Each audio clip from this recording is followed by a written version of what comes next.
Hi, everybody. And so here we are. We all know this is not the ideal way to start the semester. I was hoping that I was done with teaching from my basement office, but as has become one of the mantras of the last couple of years, these are the realities that we face. And so we do what we have to do. And so, yes, we are remote for the first couple of weeks in CHY 113, as are the majority of classes at USM, as I'm sure that you've heard. And so I'll talk a little bit about how we're going to deal with the class being remotely in a little while. But I thought that I would just record a video really talking about all of the things that I would normally talk about on the first day of class. Things that are not necessarily content related, but just how the class is going to run. And so if you don't know me, I am Professor Staples, and I will be your instructor in CHY 113 for this spring 2022 semester. And so let's just, like I said, let's just go into talking about a few things about how the class is going to run this semester. First of all, you should be aware that I don't really use Brightspace. And so the only thing that you are going to see on Brightspace, well, a couple things you will see, but you'll have links. There are links on Brightspace to the course syllabus, our schedule for the semester, but then probably most importantly, a link to the actual course website that we will be using throughout the semester. The other thing that you will see on Brightspace, and your view will be a little bit different, but I do use Brightspace as well for grade reporting. And so your homework grades will be in there. After I grade exams, I'll put your exam scores in there and so forth. And you'll be able to keep track of your grade a little bit using the Brightspace grades. Be aware that those are sort of the unofficial grades for a couple reasons. One is that I can't incorporate my exam policy, which I'll talk about later, into the grading here, and a couple other things. But this gives you a pretty good idea of where you'll be standing for your grade for the semester. I do keep the official grades in an offline spreadsheet. You'll be able to get a snapshot of it here. But that's really all that I use Brightspace for. I just don't find it personally a convenient and easy platform to use as opposed to the course website. Now, I did send you a link to the course website in the email in which you had the link to this video. And so I would definitely bookmark that site. This site is going to be very much the central hub for everything that we do in the course. And I'll go over some more of the features of the site and things that are here in a little bit. But absolutely bookmark this, look around on this site, familiarize yourself with everything that's on here. This site just contains an absolute wealth of information for you and resources that you can use for the class. And so let's start just by going through a few of the syllabus items for the course. Pop this out into a larger screen. Normally on the first day, I would have paper copies for you. Honestly, I probably won't even bother printing them by the time we do come in live. But you do have access to the syllabus right online. It looks like there are actually a couple people looking at it now. So that's great. And let's see, just some of the general information. You know when we meet. The Friday sessions, by the way, we will talk about those, but those are not optional. It is a regular part of the course. And we'll talk about how those, what we're going to be doing on those days.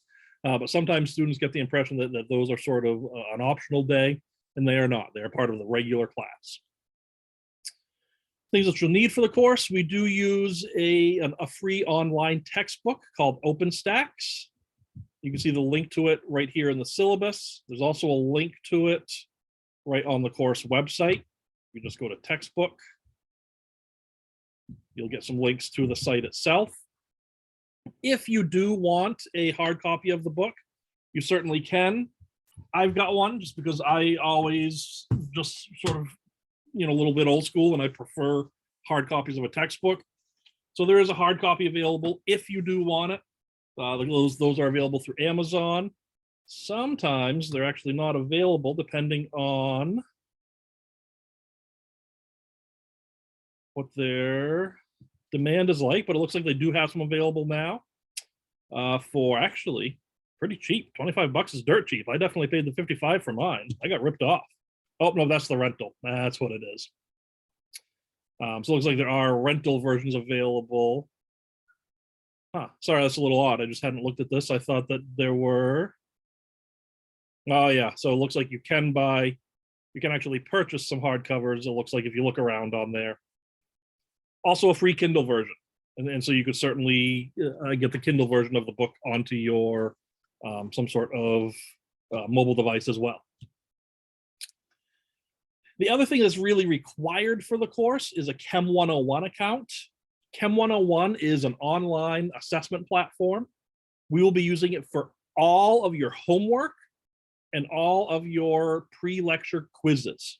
So this is not optional either. This is something that is a definite part of the course. And you can see, again, you get the link to Chem 101, I believe. Well, you've got a link right on the website. Again, on the homework page. You can find at least I guess maybe not a link, but you've got the website. You will have a course code. You'll have to input this code to access this semester's courses in Chem 101. And be aware too that Chem 101 does have a free online trial or free trial period. And I'm double checking with this. I don't think you sent me anything back yet. Nope. But double checking with my contact there, I believe that free trial period ends on February 1st. It's typically a 2-week trial from the date of the start of the course. And so you should have a free trial period until February 1st. After that, you will have to pay for the access to Chem 101. Don't quote me on this, but I believe it's between $40 and $50, somewhere in that range. Couple ways you can do that. Either go through eCampus, our online bookstore, and you can certainly purchase your Chem 101 access code right through there, the same way that you purchase many other books and probably online books through there as well. You can also just purchase access directly through Chem 101. Honestly, that's the route that I would take if I were you. It's just a little bit easier. You go through the online bookstore, and there's sometimes a day or two wait while everything goes through the system until you can get your access code to put in. Not a big deal. And so those of you who have to go through the bookstore for financial aid reasons, it is still the same exact access that you'll get through the bookstore. There's just a couple other layers in there that ends up delaying it by a couple days sometimes. So just be aware of that. Yeah, and so Chem 101, like I said, will be the platform that we use for all homework and online quizzes. And so that will be the only thing that you have to pay for this course. There's no other costs associated with textbooks or anything like that. The only cost will be your Chem 101 access. A couple things that I do like about Chem 101, as professors and instructors, we go back and forth with what type of homework is the best and how to get homework out there in a meaningful way to you, and then honestly in such a way that is easier for us than sitting down and grading 80 different homework assignments. And I found Chem 101 or we have found in general that online platforms are really useful for that reason. One is that it does make things a little bit easier on just sort of the organization and trying to deal with things on our end. The other nice thing about online homework, though, is that you get immediate feedback. If you get a question wrong, it's going to give you some tips and it's going to give you some hints as to where you might have gone wrong with it. That's something that you're not able to necessarily do when you're sitting down with paper homework. That's an excellent feature, or a great feature of these platforms. Another feature is that we can load it up with practice problems, and you'll see that here. You go to practice, there's just a whole slew of different practice problems available to you on this Chem 101 platform. And so if you need a little bit of help with some of the chemistry math, some of the first stuff that we'll be talking about, then you can just go right in to the chemistry math and start taking a look at some of these problems. Just to give you an example. So incorrect, and it gives you a little bit of feedback there as to why your answer was incorrect. And so that Chem 101 will be like I said, our homework and our quiz platform, and we'll talk more about both of those in a little bit. Other things that you will need a scientific calculator. Do not plan on using your phone and your camera on your phone. Phone call coming in. Sorry about that. You won't be able to use your phone on an exam. And so you will need a scientific calculator. Now, it does not necessarily need to be one of the big fancy TI graphing calculators. If you do have one of these for another course, then great. These are incredible tools to use, and they're great calculators to have. But if you don't have something like this, and you don't have any need for something like this, you certainly don't need one of these expensive calculators. You just need something that does say scientific calculator. Don't get an engineering calculator. Don't get a business calculator. Make sure that it says a scientific calculator. We need to deal with very large and very small numbers in here, in numbers that are going to use scientific notation. And that's really what you need is that ability to use scientific notation.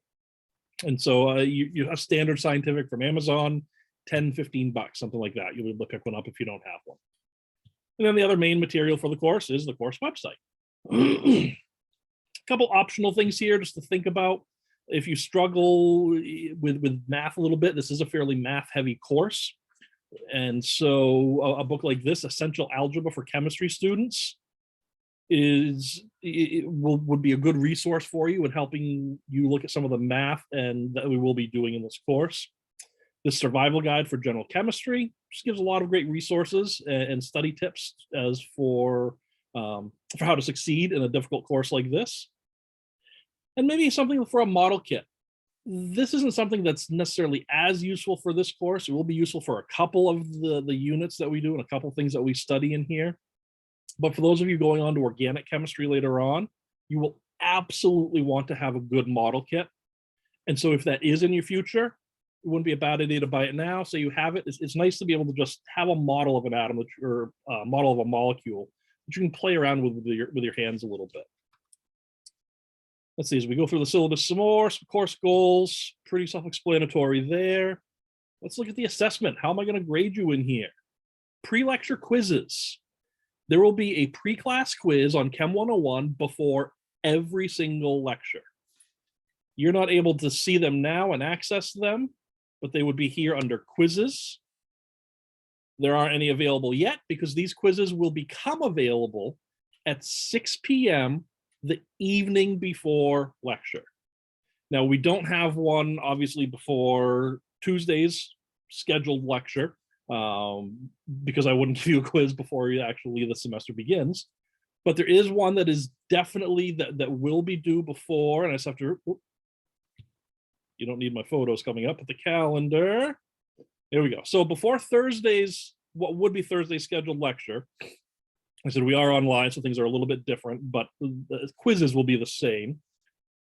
And so there will be a quiz that is due before 12:30 on Thursday the 20th.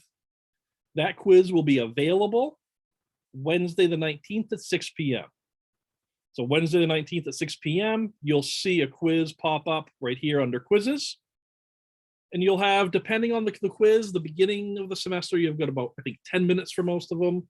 Towards the end, where some of the questions get a little bit more involved, you'll have 15 minutes to complete them. That is timed. You don't have unlimited time. And those quizzes will cover some of the basic concepts that we would have covered in the last lecture. And sometimes a little bit even before that. But they'll always be covered. Those quizzes will always be covering things that we have looked at in the very recent past, so to speak. Usually mostly from the previous lecture.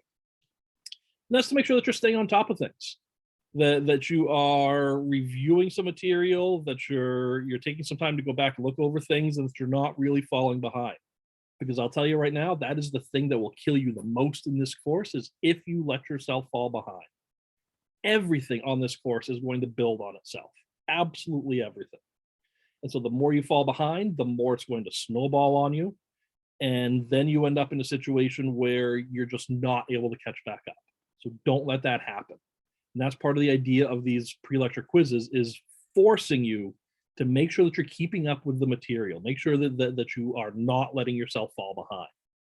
And so with very few exceptions, there will be a pre-lecture quiz before every single lecture. And again, those are always available the evening before at 6 o'clock. Homework. You're going to have homework every week. Again, on the Chem 101 platform. Homework will be due, oh, sorry, back to quizzes. The lowest 3 will be dropped. And so, yeah, right there. The lowest 3 quiz scores will be dropped. And so if you bomb one or two, if you completely miss one, something happens, I get that. Computer errors, technical difficulties, those happen. And so the lowest 3 quiz scores are dropped. Homework, like I said, you'll have homework every single week. The first 2 homework assignments are available now. Homework is usually available 2 weeks before the due date. So in case you want to get started a little bit early on some, it will normally always cover material from the previous week. And so homework is always due on Mondays, with one exception, but homeworks will be due on Mondays by 11:59 p.m. If we take a look at the course schedule, we can see that. Let's pull that up real quick.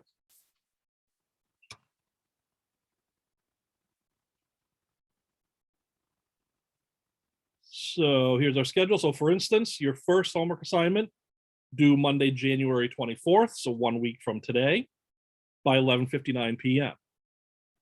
That homework is going to go over the things that we talk about in the first week. Homework 2, again, do that following Monday, January 31st by 11:59 p.m. That homework will cover things that we go over in that week. Now, that being said, there might very well be some homework problems, for instance, in this week, that have elements from the from the previous week in there. Again, because things build on themselves in chemistry. And so things that we learn in 1 week, you're going to still be expected to know how to do that following week. And so there will be some homework questions in here that incorporate some of the material that was on the first homework assignment. So keep that in mind. And so homework will always be done also on Chem 101. We'll just sort of preview it here. So you'll just click on it. And here's all the homework questions from the first homework assignment. So let's see an example. Oh, we'll talk about dimensional analysis a little bit. I don't want to show you that example quite yet. Sorry about that. I should have picked a different one.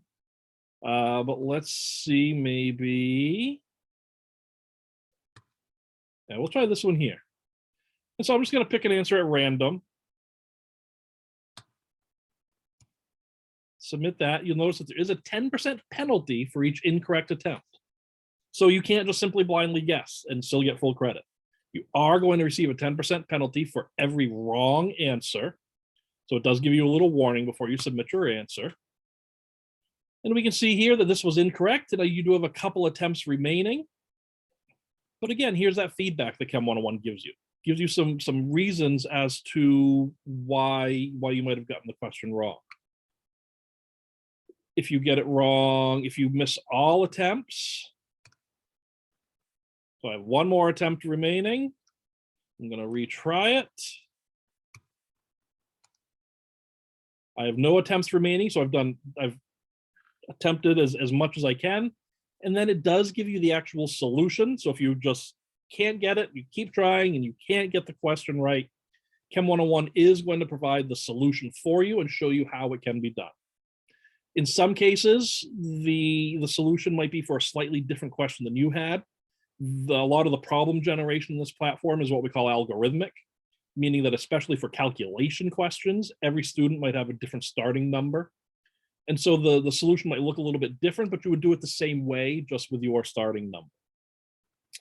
And so with most of the homework assignments are set up so that for multiple choice problems, you have 3 attempts to complete it. For most calculation or maybe chemical naming sorts of questions, you have 5 attempts on those.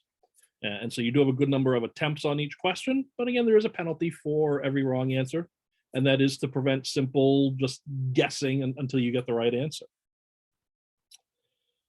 And so that being said, since, keeping in mind that there is that penalty for for wrong answers on the homework, one of the things to keep in mind is that's one of the things on the website. If you go, for instance, to Unit 1 and Unit 1 materials, one of the things that you'll find if you scroll down, and we'll talk about some of this in a little bit as well, but one of the things that you'll find on there is a whole bunch of different practice problems, tons of practice problems with answer keys, metric conversions, one of the first things that we talk about. Here's a nice practice worksheet and the answer key along with it.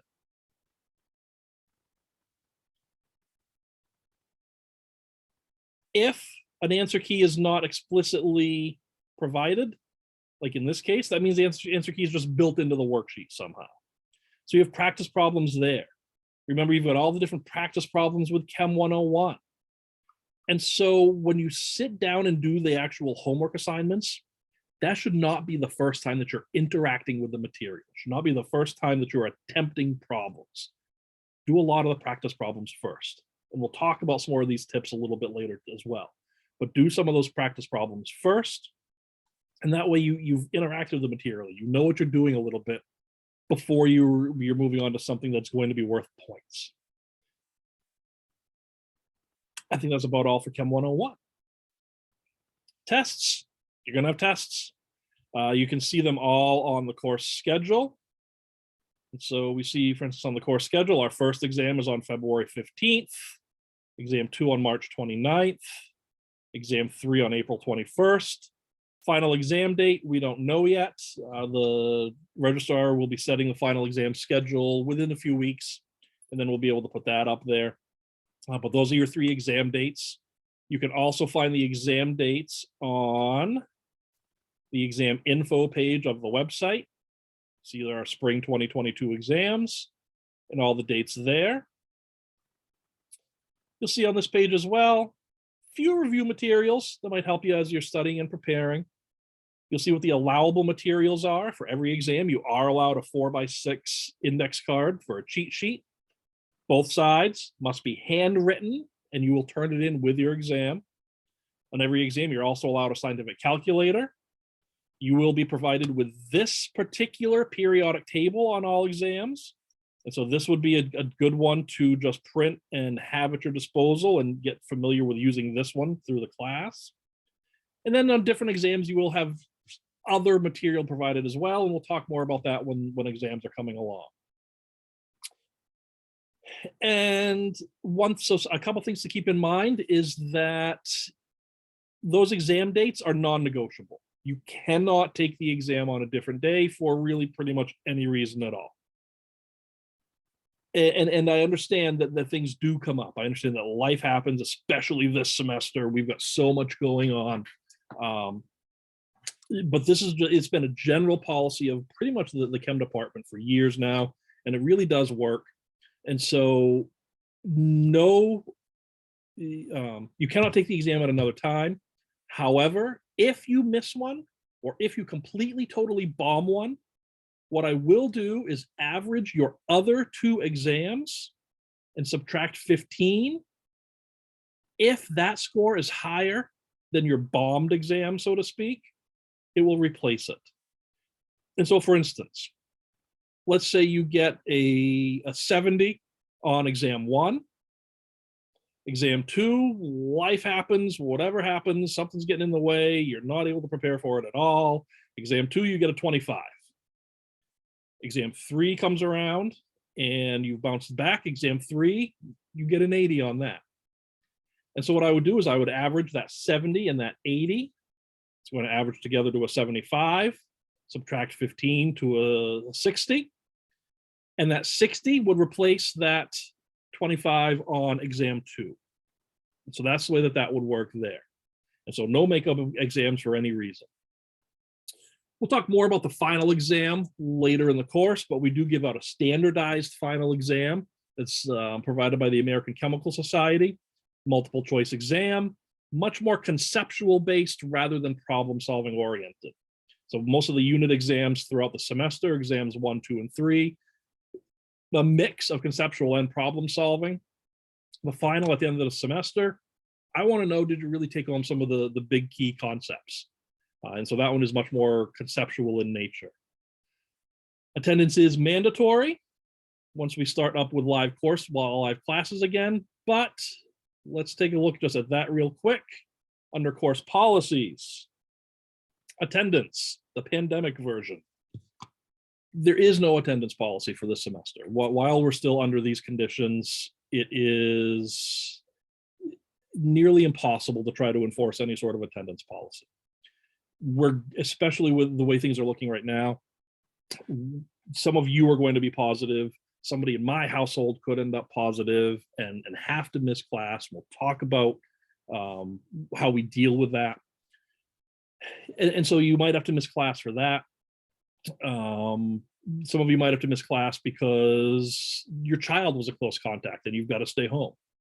And so to try to track that just would have been an absolute nightmare. And so there is no, well, and in addition to that, even if you're not positive, or if you haven't tested positive, if you're sick with this pandemic going on, if you're sick, I do not want you coming to class, both for your own health, for the health of your classmates, and quite honestly, for my health.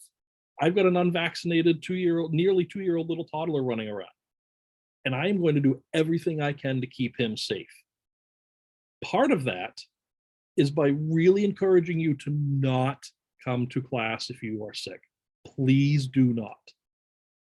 I beg you, really, I do. If you're sick, don't come to class. Communicate with me. Talk to me. We'll talk about how we're going to deal with that if you do miss the class. In fact, we'll talk about it right here. So if you do have to quarantine, or if you're simply feeling ill and you don't come to class, you'll be able to keep up by essentially watching the appropriate videos on the previous lectures page. So for instance, when we look at the schedule, we see right here, starting in the second week, this lecture here, atoms, molecules, and ions. We're going to be looking at atomic structure, isotopes, and atomic mass. So that's what we're going to cover on, well, that would be the first lecture of next week. And so what you would do is go to the previous lectures. And so in the spring of 2021, actually in fall 2020 and spring 2021, this course was 100% remote. And so I recorded all the lectures. And so those lectures are now all available in these links. And so when we look at Unit 1, we have all the different lectures right here. So if you had to miss that particular class, this would be the lecture that goes along with that, our atomic structure. So you're just going to click on that. And for some reason now YouTube is adding ads to my lectures. I should maybe charge them for this. I don't know. I don't get any money for that. Anyway, we skip that. And you get a recorded lecture that looks a lot like what I'm doing right now. And so if you have to miss class for whatever reason, that is the big way that you would keep up, is using these previously recorded lectures that are available on the website. All of the homework and quizzes you can keep up with using Chem 101. We'll talk about this a little bit more later, but this is also essentially how the first 2 weeks of our semester are going to run. Rather than me being there delivering live lectures, you're going to watch these lectures that I had recorded last year. I would record new ones, but honestly, significant figures haven't changed in the last year. Dimensional analysis hasn't changed. And so there's no sense in me spending that time to reinvent the wheel. I've got these lectures here and available for you to use and to view. So that's the basics of how you would keep up to date should you have to miss class. Again, communicate with me though. Just be talking with me, especially if you have to miss a solid chunk. If you have to miss one lecture for whatever reason, I don't need to know that, quite honestly. I mean, it's great if you want to email me and let me know, but honestly, I don't really even need to know that. Just make sure that you're keeping up again with the lectures right from the website. If you're going to be missing a bunch, then you probably want to talk to me and we'll try to figure something out.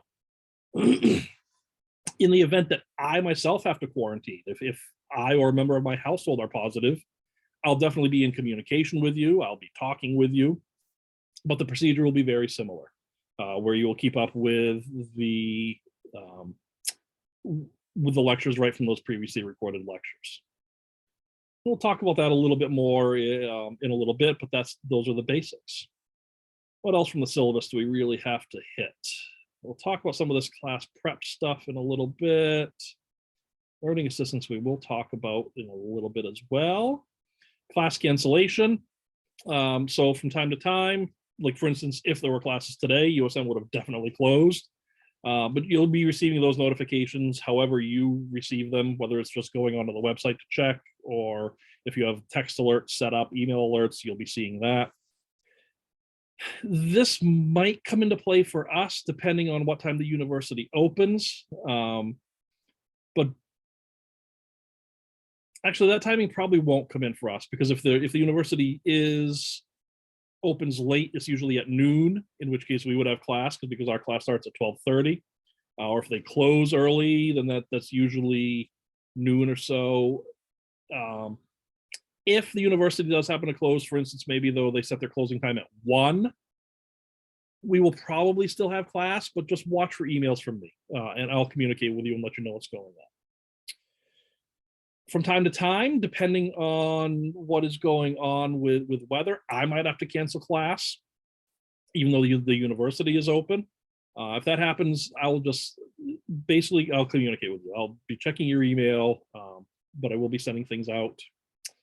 Let's see, technology in the classroom. I don't quote unquote ban the use of laptops, cell phones, this and that. Just remember though that you're all adults, and so when we are back in the class live, I expect you to act so. You behave like an adult. It's one thing if you take your phone out to check something real quick, you're checking an email, checking a calendar, making a note. That's fine. I mean, you might even see me do that from time to time. If I've got you working on a problem for a little bit, I might whip my phone out to check something or make a note in there. That's expected. But if you're sitting there watching old episodes of Grey's Anatomy or some cute kitten videos for the entire lecture period, that's just rude. It's rude to me, it's rude to your classmates, and it's disrespectful to everyone. So don't do it. You know, you're adults, and I expect those sort of respectful habits in my classroom.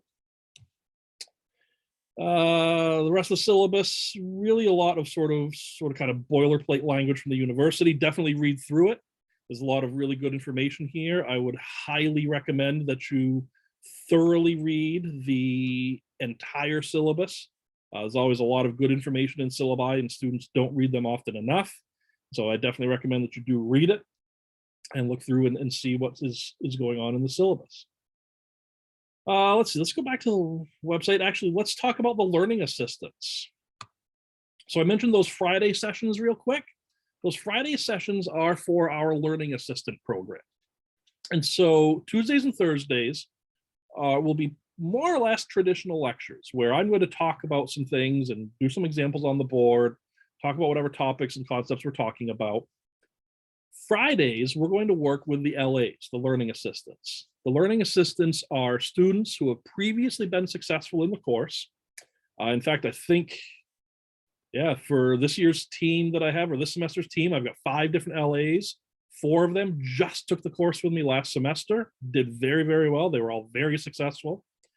And so they will be here, they will be in class with us on Fridays, helping you work on problem sessions, on problem sets.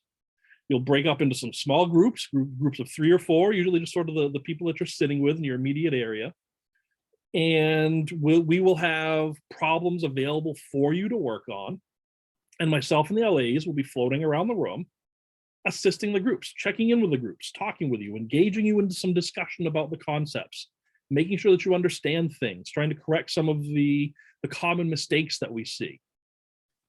This LA model has been proven to improve student success in the classroom. In this engagement with the material, this, you learn something a little bit on Tuesday and Thursday, and then Friday we're working with it. You are doing problems, you're working with each other. That's one of the key things too, is that you're not just sitting by yourself working on things. You're working with a group, you're talking about it, you're engaging with each other, you're discussing the material. Just the power of that, I can't stress enough just how big of a benefit that is in a course like this. And so these Friday sessions are going to be the LA sessions, and they are going to be very, very beneficial for you. I guarantee it. What we will have as we get going as well on this page, on the Learning Assistance page, shortly before the lecture, I will have links to the various handouts and worksheets that we use. We'll bring copies in for you as well. I'll have copies in the classroom. We'll paper copies for you, but I will have the links to them here, along with, after the session, I will post the answer keys here as well. So those will be another resource for you. And so just looking through my to talk about lists. Okay, let's look at the website just a little bit more. A few things in here, the syllabus, the schedule, you've got the overall curriculum here. So you can see everything that we are going to be studying. Clicking on each of these will bring you to a more specific page. And so, for instance, the very first thing that we are going to be talking about, these essential ideas in chemistry. You've got the objectives here. Each of these letters go along with a category of taxonomy, and we'll see those when we look at a little bit at the metacognition page. But one of the things that you'll see is, so we've got these 3 different objectives. And so these will all be things that are talked about in our very first lecture, our essential ideas of chemistry right here. And this is essentially telling you all the things that we are going to talk about, and then a breakdown of each of those objectives. And so the tasks that you should do in order to really understand that objective, for one, read that section of the textbook. You'll have links to the textbook in that section right there. Watching various videos in some cases. And so I've got a lot of different supplemental videos that are available on the website. And so these videos are very similar to what I talk about in lecture, but they're condensed and focus in on those particular topics.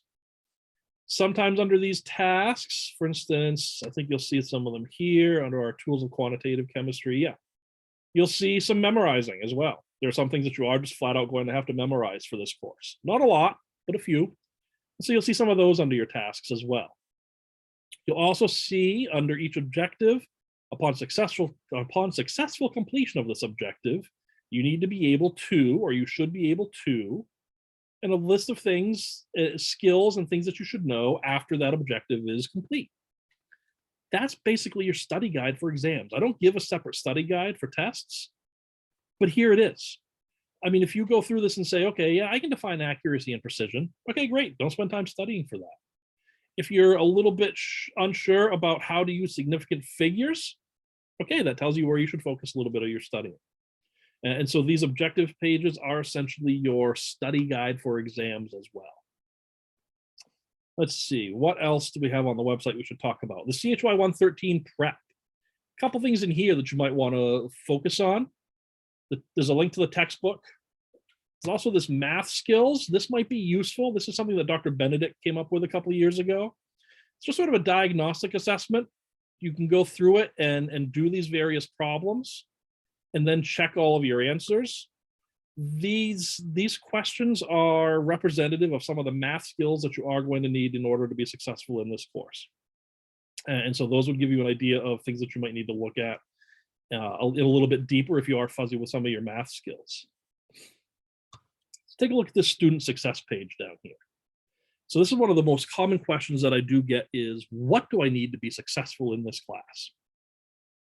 I'm not going to lie to you and I'm not going to mince words. Chemistry is hard. For some of you, this will be the hardest course that you take through your undergrad career. For some of you, admittedly, it will come a little bit easier. It honestly did to me. My brain was just wired this way and I was able to get it.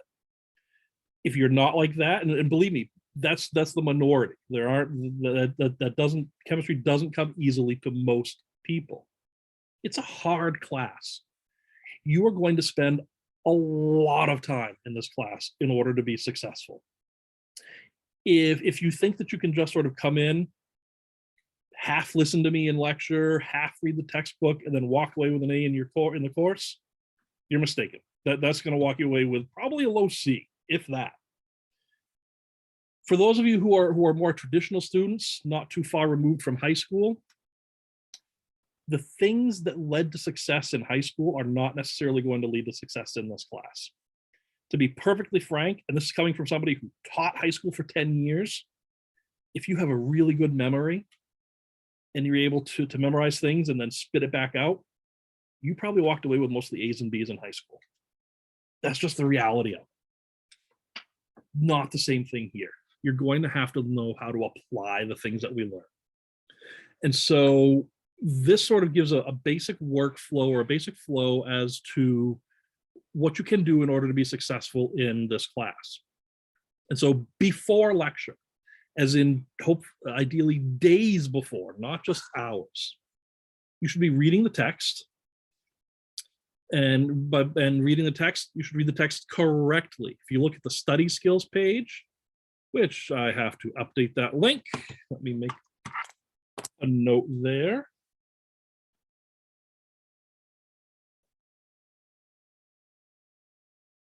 Okay, but I also have it down here. I should, unless I've really got to fix it. Let's see what we've got right here. Study skills. There it is.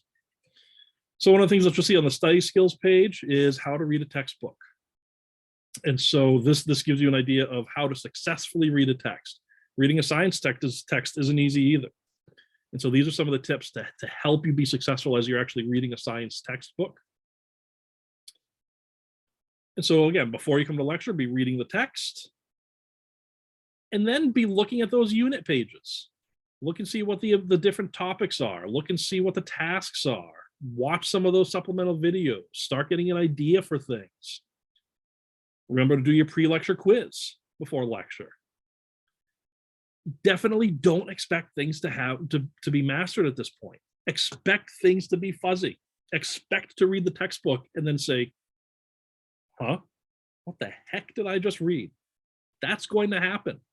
You're not going to be able to simply read the textbook and say, oh, okay, I get it. I've mastered this, no problem. That's what I'm here for. So you're going to, before lecture, start reading things, start looking things over, start getting an idea for what I'm going to be talking about, with that understanding that it's not, a lot of it might not make a lot of sense yet. And then you come to lecture.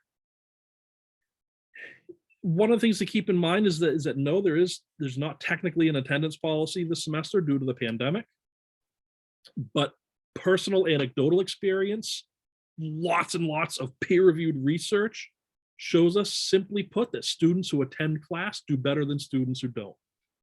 Come to class. Focus on the things that I'm talking about. All of the slides the PowerPoint slides that I use are available. Just come back here on the unit materials pages. So for instance, unit one materials.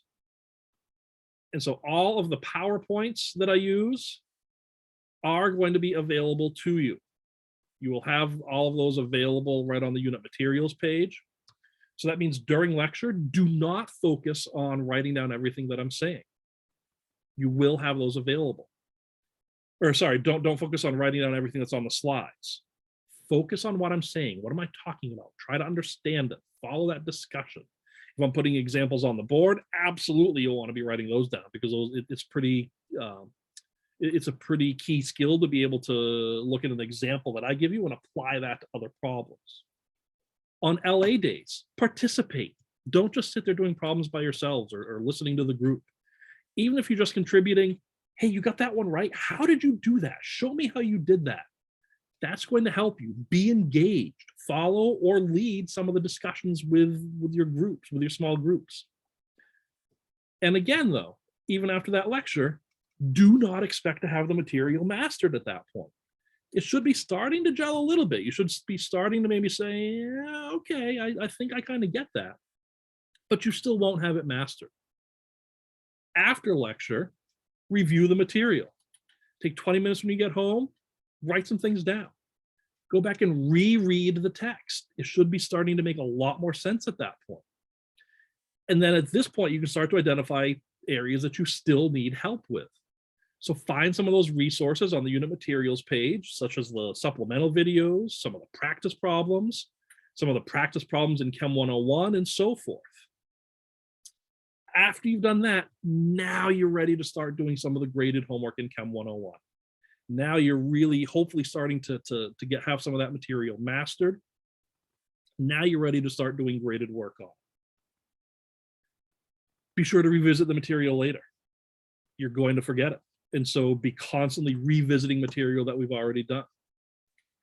Use all of your resources. I can't stress that one enough either. I have so many resources available on this site here, but that's definitely not the limit of things available to you. Google it. Use the magic of the internet. If you're really struggling with significant figures and you want some more practice, you want a significant figures video, literally Google significant figures video, and you'll come up with people who have all sorts of things on the topic. Khan Academy, great videos. This guy named Tyler DeWitt, incredible videos that they've put together. Use those resources. You have a wealth of information here. So use that. I've got my ways of teaching and doing things that might not work necessarily for you. And so if the way that I'm describing something or explaining something just doesn't work, find somebody else who explains it differently. And so it's doing that sort of thing. It's really taking ownership of your own education that will lead you to success in this class. And so that being said, if we go back to the study skills page, if we look at this metacognition page, I'm not going to spend a lot of time talking about this, but metacognition is basically thinking about one's thinking. When we think about that in reference to education, it's thinking about how we learn, how you learn in particular. And so just be aware of some of this. Look through this metacognition page. You'll see those letters I talked about earlier refer back to the Marzano's learning taxonomy. So take a look at that. Also on the study skills page here, you'll see a couple of incredible videos. Dr. Sandra McGuire here and Dr. Lobdell. Incredible videos on how to prepare and how to study for chemistry. Honestly, I don't remember Dr. Lobdell's, but I know Dr. McGuire's is specifically geared towards chemistry. Some of these videos are long. I don't remember how long Lobdell's is. It's been a while since I've seen his or since I've watched this one. But Dr. McGuire's video is something like 45 minutes long. Watching that whole video and taking the things that she says to heart might be the most beneficial 45 minutes you spend all semester. And I'm not even exaggerating. Watch that video, do what she says. A bunch of other study tips here. Things like reading a textbook and some other tools. Look through these things. These are some of the things that will help you to succeed in the course. Hopefully, as I've made abundantly clear, like I said, this is a hard course, and to do well in it is going to take up a significant portion of your time. That's just the reality of learning chemistry. We have a ton of material to cover, and I really can't drop any of it. Chemistry is one of the disciplines out there that really is pretty set nationwide. You're not going to find much difference in what topics are covered in a first semester or second semester chemistry sequence. And so these are all topics that I am expected to be able to cover to have it be considered a first semester general chemistry course. There's a lot. There's a whole lot. I can't slow down. Even if we miss a day because of snow or whatever, I do have a couple review days built into the schedule that would help with that. But I can't slow down and I can't stop. Again, that's just the reality of this course. And so a lot of it is put on you. You have to take that ownership and say, I'm going to do well in this course. I'm going to do whatever it takes in order to make that happen. And so look through a lot of these tips, do a lot of these things, take a lot of this to heart and just do it. What else? I guess the only other thing to really point out is this announcements page. You will need to be logged into your main EDU account to view these, but I use Google Groups for communication. Part of the reason I do that is that makes it real easy to then post those groups onto this web page. So every email that you receive from me, you'll be able to come back here and see it as well. And so, for instance, this is the email that I sent out that hopefully you saw a couple days ago about the start of the semester. You can find that here. And so if you lose an email that I send you, it just gets buried in your email somewhere, you'll be able to come to that announcements page and see everything. So, okay. That's everything associated with the course in general. Already really pretty much talked about it, but let's just hit on what these first couple weeks are going to look like. So yes, we are going to be remote. For these first couple weeks, I'm going to handle the class asynchronous remotely. What that means is that you do not have to log on for your specific times. Our class meets Tuesday and Thursday at 12:30.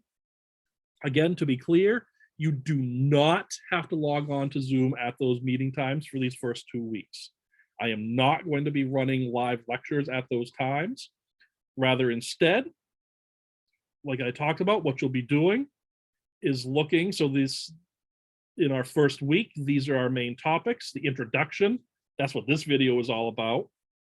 Then these essential ideas in chemistry and tools of quantitative chemistry. You'll be able to find those, the lecture videos for those under this previous lectures. And here we have essential ideas in chemistry and the math in chemistry. And so those would be the first 2 lectures that you would have to watch for next week. I will also be sending out emails just about each week. I'll send one out, probably another one out that gives links to these videos as well for the first week. So you've got the link in the email itself as well. But that's what we'll be doing for our lectures that we're going to miss, is you'll be watching the lectures that I had previously recorded a year ago. All of your homework and your quizzes, you're just going to, again, do those right on Chem 101. That's our first 2 weeks. And so you'll be able to keep up with the lectures by watching those that I had recorded previously. All of your homework and your quizzes are just going to be online anyway, as they were. And so you'll be able to complete them right there. That's a lot, I know. But I think that's pretty much about all I had to say as far as how the semester is going to run and what the first couple weeks are going to look like.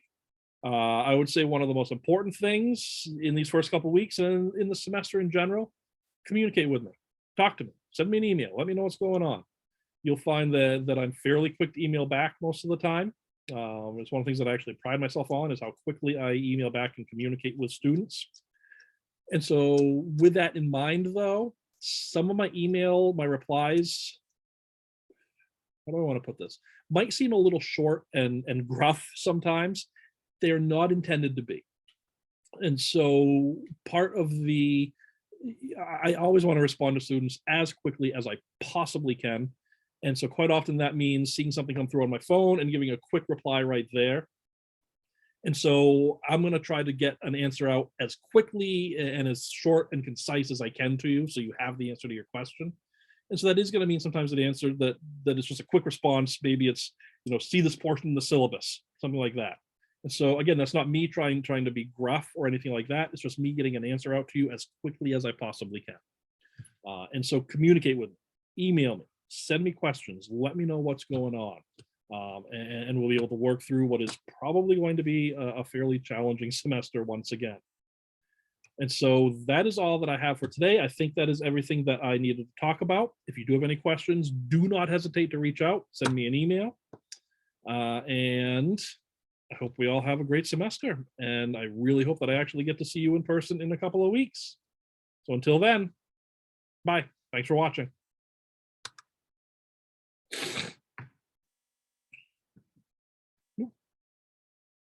Meant to stop recording and I didn't.